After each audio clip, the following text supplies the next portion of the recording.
جلال کے ماں باپ جلال کو 2 دن کے لیے گھر چھوڑ کے گئے۔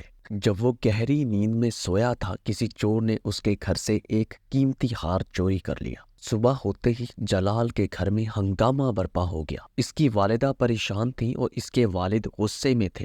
جلال کو بھی اپنی غفلت پر بہت شرمندگی محسوس ہو رہی تھی۔ جلد ہی وہ اپنے استاد حکیم عمر کے پاس دوڑا اور انہیں ساری صورتحال بتائی۔ حکیم عمر نے جلال کو غور سے سنا اور پھر پوچھا، جلال، کیا تم نے چوری سے پہلے اپنے گھر کے آس پاس کوئی غیر معمولی بات نوٹس کی تھی؟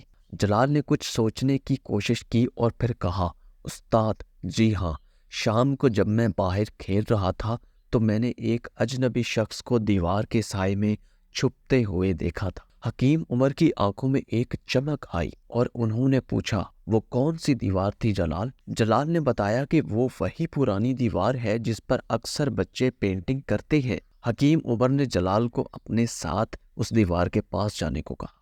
وہاں پہنچ کر حکیم عمر نے دیوار کا بغور معائنہ کیا۔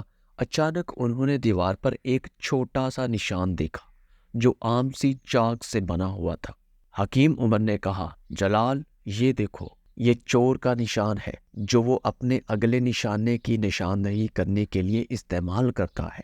جلال حیران رہ گیا۔ اس نے پوچھا، لیکن استاد، ہم اس نشان سے چور کو کیسے پکڑ سکتے ہیں؟ حکیم عمر نے مسکراتے ہوئے کہا، ہم اس نشان کی خبر گاؤں کے دوسرے لوگوں کو دیں گے۔ اسی طرح اگر کوئی اور اس نشان کو دیکھتا ہے تو وہ ہمیں یا حکام کو اطلاع دے سکتا ہے۔ حکیم عمر اور جلال نے یہ منصوبہ گاؤں والوں کے سامنے پیش کیا اور سب لوگوں نے اس پر اتفاق کیا۔